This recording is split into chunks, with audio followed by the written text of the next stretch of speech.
पुण्यामध्ये जी एक अतिशय गंभीर घटना घडली त्या घटनेच्या संदर्भात आपल्याला कल्पना आहे की एका विधी संघर्षित मुलाने गाडी चालवत असताना त्या ठिकाणी ॲक्सिडेंट केला आणि दोन लोकांचा, एक तरुण आणि एक तरुणी यांचा त्याच्यामध्ये मृत्यू झाला। आणि त्यानंतर घडलेल्या ज्या घटना आहेत या संदर्भात लोकांमध्ये देखील एक संताप आणि नाराजी ही आपल्याला पाहायला मिळाली। या संदर्भात आज मी पोलीस विभागाची बैठक घेतली। आत्तापर्यंत काय घडलेलं आहे, पुढची ॲक्शन काय आहे आणि त्यासोबत अशा घटना घटू नये म्हणून प्रिव्हेंटिव्ह काय करता येईल अशा सर्वच बाबतीत चर्चा झाली। मुळातच ही घटना घडल्यानंतर पोलिसांनी कारवाई करत जो काही ॲप्लिकेशन रिमांडचा ज्युव्हेनाईल जस्टिस बोर्डकडे सबमिट केला होता, एकतर त्याच्यामध्ये अतिशय स्पष्टपणे 304 IPCचा कलम हा मेन्शन केलेला आहे आणि स्पष्टपणे हे लिहिलेलं आहे की हा जो काही मुलगा आहे हा 17 वर्ष 8 महिन्याचा असल्यामुळे निर्भया कांडानंतर जे काही अमेंडमेंट झालं आणि 16 वर्षाच्या वरचे जी मुलं असतील त्यांना हिनियस क्राईममध्ये ॲडल्ट म्हणून ट्रीट केलं जाऊ शकतं। या संदर्भात ही रिमांड ॲप्लिकेशन देखील माझ्याकडे आहे। अतिशय स्पष्टपणे हा मुद्दा मांडलेला आहे आणि याला ॲडल्ट ट्रीट करा आणि हा 304A नाही तर हा 304च आहे अशा प्रकारे पोलिसांनी त्या ठिकाणी प्रेस केलं होतं। दुर्दैवाने ज्युव्हेनाईल जस्टिस बोर्डने त्याच्यामध्ये वेगळी भूमिका घेतली आणि ॲडल्ट ट्रीट करण्याचा जो अर्ज आहे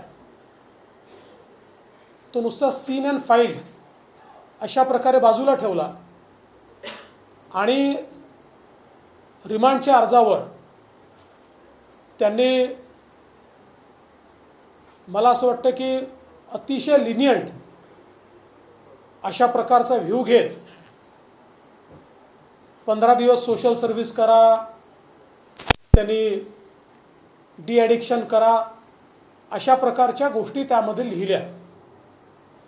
खरं म्हणजे हा पोलिसांकरता देखील एक धक्का होता, कारण अशा प्रकारच्या प्रकरणांमध्ये जिथे पोलिसांनी सगळे पुरावे दिलेले आहेत, कुठल्या हॉटेलमध्ये तो आहे, काय केलेलं आहे, गाडीच्या संदर्भातले पुरावे दिले आहेत, वयाचे पुरावे दिले आहेत आणि सुप्रीम कोर्टाचे जे काही ऑर्डर्स आहेत त्याच्यानंतर जे काही झालेले अमेंडमेंट्स आहेत, या सगळ्या गोष्टी दिल्यानंतर खरं म्हणजे हे अत्यंत आश्चर्यकारक आहे की ज्युव्हेनाईल जस्टिस बोर्डने जी काही भूमिका घेतली ही मला असं वाटतं की नागरिकांच्या आणि शासनाच्याही मनामध्ये प्रश्नचिन्ह निर्माण करणारी आहे। तात्काळ या संदर्भात वरच्या कोर्टामध्ये ॲप्लिकेशन मूव्ह झाली आणि ती मूव्ह झाल्यानंतर वरच्या कोर्टाने त्याचा कॉग्निझन्स घेतला आणि त्यांनी सांगितलं की या संदर्भात पहिल्यांदा तुम्हाला ज्युव्हेनाईल जस्टिस बोर्डकडेच जावं लागेल, कारण त्या कायद्यामध्ये त्यांची ऑर्डर रिव्ह्यू करण्याचा अधिकार हा त्यांना आहे। पण त्यांनी जर रिव्ह्यू केली नाही तर मात्र तुम्हाला आमच्याकडे परत येता येईल. त्यानुसार ती ऑर्डर रिव्ह्यू करण्याकरता ज्युव्हेनाईल जस्टिस बोर्डकडे गेली आहे. कदाचित आज किंवा उद्या त्याच्यावर ज्युव्हेनाईल जस्टिस बोर्डचं जे काही रिव्हिजनमधली ऑर्डर आहे ती अपेक्षित आहे. मला असं वाटतं की वरच्या कोर्टाचा व्ह्यू बघता मोस्ट प्रोबॅबली ते योग्य ऑर्डर देतील. पण त्यांनी जर दिली नाही तर वरच्या कोर्टात निश्चितपणे पुन्हा पोलीस जातील आणि पोलिसांनी ठरवलं आहे की अशा प्रकारे कोणालाही दारू पिऊन आणि बिना नंबरची गाडी चालवत कोणाला मारण्याचा अधिकार नाही आहे. त्यामुळे या प्रकरणामध्ये जिथपर्यंत जावं लागेल तिथपर्यंत जाण्याची पोलिसांची मनीषा आहे. दुसरे याच्यामध्ये दोन महत्त्वाचे निर्णय पोलिसांनी घेतले. एक तर ज्यांनी अंडर एजला दारू सर्व्ह केली, मला असं वाटतं की पहिल्यांदाच त्यांच्यावर ॲक्शन झाली आहे. 4 लोकांना अरेस्ट करण्यात आलं आहे. आजच कोर्टाने त्यांना 4 दिवसाची रिमांड देखील दिलेली आहे. त्यासोबत जो मुलगा आहे त्याच्या वडिलांवरही त्या ठिकाणी गुन्हा दाखल करण्यात आलेला आहे. कारण कायद्याच्या अंतर्गत आपला मुलगा अज्ञान आहे हे माहिती असून त्याला गाडी देणं हाही गुन्हा आहे. त्याच्यामुळे त्याच्यावरही त्या ठिकाणी पोलिसांनी त्यांच्यावरही कारवाई केलेली आहे आणि त्यातली पुढची कारवाई लवकरच पोलीस करणार आहेत. मला असं वाटतं की या प्रकरणाला अत्यंत गंभीरतेने पोलिसांनी घेतलं आहे आणि मला विश्वास आहे की अशा प्रकारे 2 लोकांचा अपघातात मृत्यू होऊन लिनियंटली सोडून देणं हे काही सहन केलं जाणार नाही. त्यानुसार त्याच्यावर उचित कारवाई आहे चाललेली आहे. त्याच्यात न्याय हा निश्चितपणे मिळेल. यासोबत काही मूलभूत मुद्दे देखील चर्चेला आलेले आहेत या प्रकरणातनं. त्यामध्ये रेसिडेन्शियल एरियातले पब्स असतील हा एक महत्त्वाचा मुद्दा आहे. त्या ठिकाणी आयडेंटिटी चेकिंग कुठलं होत नाही हा देखील महत्त्वाचा मुद्दा आहे. आयडेंटिटी चेकिंगचा अर्थ असा आहे की आपण बघितलं असेल तर त्यांच्यावर एक कंपल्शन आहे की त्यांनी आयडेंटिटी आणि एज चेक करूनच लोकांना आतमध्ये जाऊ दिलं पाहिजे. त्याचं चेकिंग कुठे होत नाही आहे. त्या संदर्भात एन्फोर्स करणं आणि CCTVतनं ते मॉनिटर करणं अशा प्रकारचं एक पोलिसांशी चर्चा झालेली आहे. ते करणार आहेत. त्यासोबत मोठ्या प्रमाणात ज्या भागामध्ये अशा प्रकारचे जॉईंट्स आहेत त्या भागामध्ये नाकाबंदी करून ड्रंकन ड्रायव्हिंग या संदर्भात इफेक्टिव्ह ॲक्शन घेणं हे देखील आता मोठ्या प्रमाणात करण्यात येणार आहे. आणि विशेषतः ज्यांना लायसन्सेस मिळालेले आहेत ते लायसन्सेसच्या कंडिशन्स त्या ठिकाणी पाळतायत की नाही याची तपासणी करण्याचे आदेश हे पोलीस विभाग तर पाहिलंच पण महानगरपालिकेलाही देण्यात येतील आणि एक्साईज डिपार्टमेंटला देखील देण्यात येतील. आणि त्यानुसार जिथे व्हायोलेशन्स आहेत त्या ठिकाणी थेट क्लोजर्सचे ऑर्डर्स हे देखील देण्यात येतील. कुठल्याही प्रकारचा FL3चा नवीन लायसन्स देताना त्या ठिकाणी एक तर तो रेसिडेन्शियल एरिया असू नये आणि त्याचे काही काटेकोर नियम असावेत.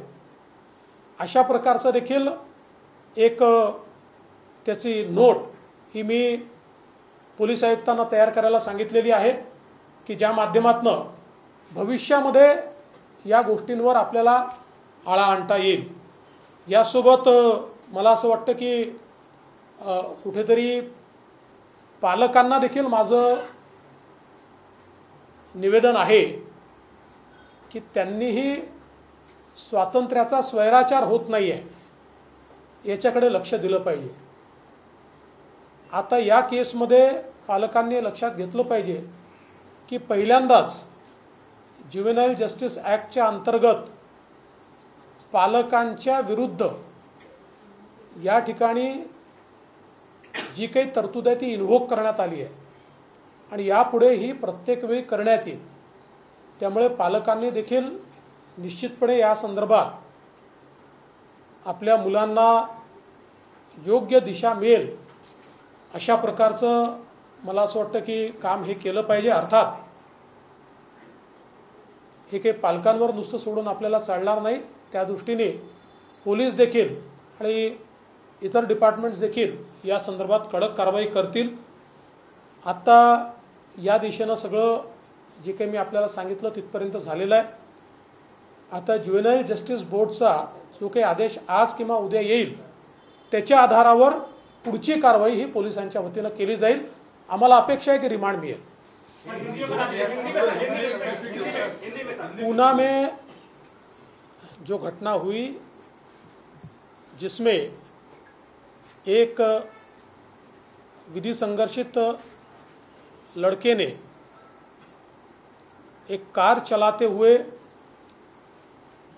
मोटरसाइकिल को एक प्रकार से उस पर बैठे हुए जो दो लोग हैं उनको एक्सीडेंट में वो दोनों मारे गए, उनके साथ एक्सीडेंट किया। और इसके बाद एक बहुत बड़ा पब्लिक आउटरीच भी पूना में हमको देखने को मिला, क्योंकि जिस समय इस लड़के को जुवेनाइल जस्टिस बोर्ड के सामने पेश किया गया तो बोर्ड ने उसमें बहुत ही लीनियंट व्यू लिया और दो लोगों के मरने के बावजूद भी एक प्रकार से केवल 15 दिन का सोशल सर्विस का काम उनको दिया। इससे आउटरीच और बढ़ा। मूल रूप से अगर हम इसको देखें तो पुलिस ने जो एप्लीकेशन मूव की है उस एप्लीकेशन में बहुत साफ शब्दों में कहा है कि ये लड़का 17 साल 8 महीने का है, ये जो क्राइम है ये हीनियस क्राइम है और निर्भया कांड के बाद जुवेनाइल जस्टिस एक्ट में जो चेंजेस आए हैं उसमें 16 साल से ऊपर अगर विधि संघर्षित बालक है लेकिन क्राइम हीनियस है तो उसको एडल्ट करके ट्रीट किया जा सकता है और उसको एडल्ट ट्रीट करना चाहिए। इस प्रकार की एप्लीकेशन मूव की थी। उस एप्लीकेशन को सीन एंड फाइल ऐसा जुवेनाइल जस्टिस बोर्ड ने किया और जो रिमांड की एप्लीकेशन दी थी उस एप्लीकेशन पे ये एक बहुत ही आश्चर्यजनक इस प्रकार का आदेश पारित किया कि मात्र 15 दिनों के लिए वो सोशल सर्विस करे, वो ऐसे लिखे, वो डी एडिक्शन करे। इसके बाद पुलिस ऊपर के कोर्ट में गई थी। ऊपर के कोर्ट ने इसका सीरियस कॉग्निजेंस लिया और ऊपर के कोर्ट ने कहा कि जुवेनाइल जस्टिस एक्ट में इसको रिव्यू करने का अधिकार उनको है, आप रिवीजन एप्लीकेशन वहाँ फाइल कीजिए और अगर आपको न्याय नहीं मिलता तो आप वापस हमारे पास आइए। उस प्रकार से रिवीजन एप्लीकेशन पुलिस ने फाइल की है, उस पर सुनवाई चल रही है। शायद आज या कल में उस पर सुनवाई पूरी होगी, लेकिन वहाँ पर अगर न्याय नहीं मिला तो पुलिस जितना ऊपर जाना पड़े पर इस मामले में निश्चित रूप से जब तक न्याय नहीं मिलता तब तक पुलिस कोर्ट के सारे दरवाजे या सारे रास्ते टटोलते रहेगी। साथ में पुलिस ने इस मामले में जो जिन्होंने लिकर सर्व की है, जो रेस्टोरेंट के लोग हैं, मालिक है, उन लोगों के ऊपर भी कार्रवाई की है। पहली बार इस प्रकार की कार्रवाई हुई है। उनको 4 दिन का पीसीआर मिला है और ये जो बालक है इसके जो पिताजी है उनके ऊपर भी एफआईआर की गई है, क्योंकि अपना बेटा ड्राइविंग एज से कम होता है ये पता होते हुए भी उन्होंने उसको गाड़ी दी है, इसलिए उनके ऊपर भी कार्रवाई यहाँ पर की गई है। इसके साथ साथ लॉन्ग टर्म में ऐसी चीज़ें न हो इस दृष्टि से रेसिडेंशियल एरियाज में जो पब्स है इसको रेगुलेट करना, इसको रिकंसिडर करना, इस बारे में भी कोई पॉलिसी तैयार करने का विचार चल रहा है। साथ में यहाँ पर लाइसेंस जो इशू हुए उसके नियमों का पालन होता है या नहीं, पुलिस विभाग, एक्साइज विभाग और महानगर पालिका, इनको भी आदेश दिए जा रहे हैं कि वे लोग इसके बारे में पूरी तफ्तीश करें और जहां पर वायलेशन है वहां पर क्लोजर का ऑर्डर दे। साथ साथ ये जो सारे इलाके हैं इनमें बड़े पैमाने पर नाकाबंदी करते हुए और ड्रंकन ड्राइविंग की टेस्ट लेकर और उनको रोकने के लिए एक व्यवस्था बनाने का भी प्रयास ये पुलिस की ओर से किया जाएगा। साथ ही में ये ज़रूरी है कि जो लोग बार में जाते हैं या इस प्रकार के पब में जाते हैं उनके पास लीगल एज है या नहीं, इसका कोई ना कोई डॉक्यूमेंट ये चेक किया जाना चाहिए। ये होता नहीं है, इसको चेक करने के आदेश भी दिए जा रहे हैं और उनको ये कहा जाएगा कि बाहर सीसीटीवी लगाकर उसको चेक किया जाएगा ताकि कभी भी पुलिस या कोई भी विभाग, एक्साइज विभाग, ये चेक कर पाएगा कि इस प्रकार से उन्होंने किया है या नहीं किया है। और साथ में ये भी प्रयास होगा कि इस प्रकार की घटनाएं न हो, इस दृष्टि से लॉन्ग टर्म हम लोग कोई व्यवस्थाएं वहाँ पर कायम करें। मुझे ऐसा लगता है कि ये घटना बहुत ही दर्दनाक है और इस घटना में पुलिस ने 304 अप्लाई किया है, 304A ने। ये हीनियस क्राइम के रूप में पुलिस इसको ट्रीट कर रही है और in the first application itself, यानी कोई आफ्टर थॉट है इस प्रकार से नहीं, in their first application police ने 304 ही इसमें लगाया हुआ है। जब जुवेनाइल जस्टिस बोर्ड के ऑर्डर को मैं देखता हूं तो मुझे आश्चर्य होता है कि इतने गंभीर मामले में इस प्रकार की ऑर्डर कैसे दी गई, इसलिए उसको हम लोग कंटेस्ट करेंगे। सर, या सगळ्या घटनेनंतर आरोप प्रत्यारोप होते आणि पोलिसांवरती राजकीय दबाव होता आणि त्यामुळे या सगळ्या घटनेनंतर पोलिसांवरती कारवाईची मागणी सुद्धा ज्याला बोलणं स्पष्ट आहे की त्या दिवशी रात्री तिथे एक संबंधित आमदार रात्रभर होता, संबंधित व्यक्तीने सोशल मीडियावरती पोस्ट टाकली। पहिली गोष्ट अशी आहे, कोण होता कोण नाही होता यापेक्षा पोलिसांनी काय केलं आहे। पोलिसांनी FIR किती वाजता केला त्याचा टायमिंग आहे। FIR मध्ये पोलिसांनी 304 लावलेला आहे। 304A लावला असता तर त्यांना सुटण्याचे सगळे चान्सेस होते। मग 304 काही नंतर लावलेला नाही, in the first FIR itself. आणि पहिली ॲप्लिकेशन जी पोलिसांनी मूव्ह केली आहे ती ॲप्लिकेशन माझ्याकडे या ठिकाणी आपण पाहू शकता। या ॲप्लिकेशनमध्ये स्पष्टपणे पोलिसांनी या ठिकाणी लिहिलं आहे की ट्रीट हिम ॲज ॲडल्ट, की यांचं वय याचं 17 वर्ष 8 महिने आहे। 304 हा हिनियस क्राइम आहे, त्यामुळे जे काही अमेंडमेंट्स झालेले आहेत त्या अमेंडमेंट्सच्या डेफिनेशनमध्ये याला ॲडल्ट ट्रीट करता येतं आणि म्हणून ट्रीट करून तुम्ही यांची कस्टडी द्या।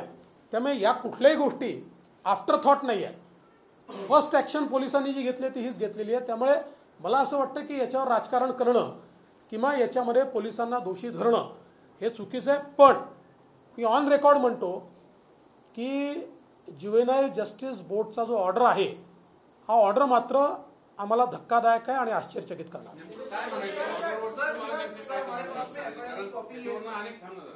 अनेक अर्ज निघतात त्याचे की भाई कोर्टात कुठं काही माल हे झाले का माल प्रक्रिया झाली तर पुन्हा कोर्ट ऑफ कंटेम्प्ट म्हणून कोणी काही बोलत नाही। कोणी असं आहे की या संदर्भात मी आज एवढंच बोलू शकतो की हा ऑर्डर आम्हाला आश्चर्यचकित करणारा आहे, हा ऑर्डर धक्कादायक आहे।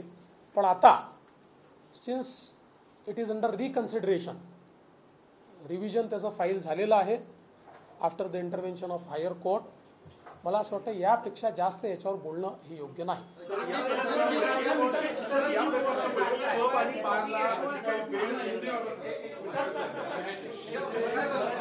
सर, या म्हणजे पब्लिक आउटरीच इतकं आहे, स्थानिक लोकांचं असं म्हणणं आहे की बारला जी काही वेळ वाढवून दिलेली आहे, तर याबद्दल सरकार काही पुनर्विचार विचार करेल का? आणि परवानगी देताना अगदी पार्किंग स्पेस आहे तिथे कोणी बार सुरू करू शकतंय किंवा पब सुरू करू शकतंय, तर या पद्धतीचे काही नियम आहेत तर ते पुन्हा काही पुनर्विचार त्याचा होईल का? वेळेच्या संदर्भात मी पोलीस विभागाला सांगितलेलं आहे की पोलीस विभागाने या संदर्भात आपला अहवाल सादर करावा आणि पोलिसांना हे देखील सांगितलेलं आहे की महानगरपालिकेला त्यांनी ऑफिशियली, त्यांनी मला काही पत्रावर दाखवलं, यांनी काही गोष्टी कळवल्या आहेत, पण ऑफिशियली महानगरपालिकेला पोलिसांनी कळवावं आणि या ठिकाणी कुठे कुठे व्हायोलेशन्स आहेत, जे काही लायसन्स देताना कंप्लायन्सेस केले आहेत ते कंप्लायन्सेस नंतर बाजूला केले जातात आणि त्या स्पेसेस सगळ्या यूज केल्या जातात, चुकीच्या पद्धतीने यूज केल्या जातात. त्यामुळे या संदर्भात महानगरपालिकेला ऑफिशियली पोलीस विभागाकडून कळवण्यात येईल आणि महानगरपालिकेला सांगण्यात येईल की त्यांनी याचं पूर्ण याची पडताळणी करा. कार आहे ती विदाउट नंबर प्लेट होती, पण आता अशी माहिती दी की तिची नोंदणी झाली नव्हती तरी सुद्धा ती रस्त्यावर आली. खरं आहे. महाराष्ट्रामध्ये परराज्यातून आली, मुंबईतल्या एका शोरूमला गेली, पुण्यामध्ये त्याचे गाडीचे कागदपत्र जमा झाले, 40 लाख रुपये साधारण त्याचा टॅक्स पेंडिंग आहे. त्या आरटीओ कार्यालयाने त्याची पाहणी पण केली, पण त्याचं पुढे टॅक्स भरला नाही, तरी ही गाडी 20 मार्च पासून कालच्या 20 तारखेपर्यंत पुण्यामध्ये फिरली. नाही, ही बाब ह्याच्यामध्ये हे काहीच नाही. ही बाब सत्य आहे की ही गाडी बंगलोरला विकत घेण्यात आलेली आहे. बंगलोरहून तिकडे आली. इकडे आल्यानंतर त्या संदर्भात त्यांच्याकडे काही कालावधी असतो, ज्या कालावधीमध्ये त्यांना ते रजिस्ट्रेशन करायचं असतं. त्यानुसार आत्ता जी प्राथमिक माहिती आहे त्या माहितीनुसार आरटीओचं इन्स्पेक्शन झालेलं आहे. ते इन्स्पेक्शन नंतर जो टॅक्स भरायचा असतो आणि नंबर प्लेट घ्यायची असते तो टॅक्स भरलेला नाही. त्याही संदर्भात कुठलं व्हायोलेशन असेल तर वेगळा FIR दाखल केला जाईल. सर एक्साइज डिपार्टमेंटची जबाबदारी नाही का सर एक्साइज डिपार्टमेंटची आहे ना, आहे कारण का फक्त पुलिसांवर ढकललं जातं. तर एक्साइजची पण म्हणून FIR की कॉपी है हमारे पास में 8:13 19 तारीख को FIR फाइल हुई, लेकिन इसमें 304A है. पब्लिक में ऐसा माना जा रहा है कि अमितेश कुमार साहब और देवेंद्र फडणवीस साहब ने जब इंटरवीन किया तब येरवडा पुलिस स्टेशन ने 304 में इसको कन्वर्ट किया. नहीं, ये कोर्ट में जाने से पहले 304 किया गया था. देखिए जब सीनियर्स गए, अब कोर्ट का मेरे पास रिमांड है ना, कोर्ट में जब उनको प्रोड्यूस किया गया तो कोर्ट में 304 किया गया है. इसलिए जब सीनियर्स गए और सीनियर्स ने वहाँ पर जाकर कोर्ट में जाने से पहले इंटरवेंशन किया और उसको 304 ही किया है. कोर्ट में 304A नहीं गया, कोर्ट में 304 ही गया. विपक्ष आरोप लगा रहा है कि गाड़ी चल रही थी. विपक्ष ये आरोप लगा रहा है कि इस मामले को लेकर पुणे पुलिस ने लापरवाही बरती. जब प्रेशर बना तब जाके कार्रवाई किया और प्रेशर बना है कि बिल्डर था, पॉलिटिकल दबाव था. देखिए मैं पहले बहुत साफ शब्दों में कहता हूँ, इसमें आप अगर टाइमिंग देखें तो आपके ध्यान में आएगा सही वक्त पर FIR दाखिल हुआ. FIR दाखिल होने के बाद जब सीनियर्स ने इंटरवेंशन किया और सीनियर्स ने कहा कि 304A ये तो एक प्रकार से उनको नेग्लिजेंस का फ़ायदा मिलेगा, इसमें तो क्लियर कट ये दिख रहा है क्या घटनाएं हुई है. इसलिए जब उनको कोर्ट में प्रोड्यूस किया गया उस समय 304 ही लगाया गया. कोई नेग्लिजेंस इसमें नहीं है, कोई दबाव नहीं है. और मैंने तो इतना ही नहीं, CP साहब को ये कहा है, एक ACP को हमने पूरा जितना समय वो पुलिस स्टेशन में वो लोग थे उस पूरे समय का CCTV फुटेज देखने को कहा है. इसमें अगर कोई दबाव डाल रहा है, उनको कोई अलग से मदद की गई है, ऐसी कोई भी चीज़ होगी तो उसके ऊपर कार्रवाई की जाएगी. ठीक है. नाही म्हणूनच हे जे पिझ्झा बर्गर वगैरेचे जे आरोप आहे त्याकरताच आपण CCTV पडताळणी करायला सांगितले आणि असं केलं असेल बरखास्त करून टाकेल.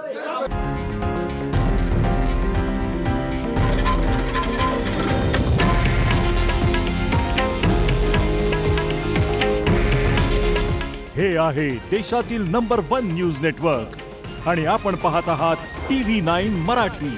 काळजी तुमची, हित महाराष्ट्राचं.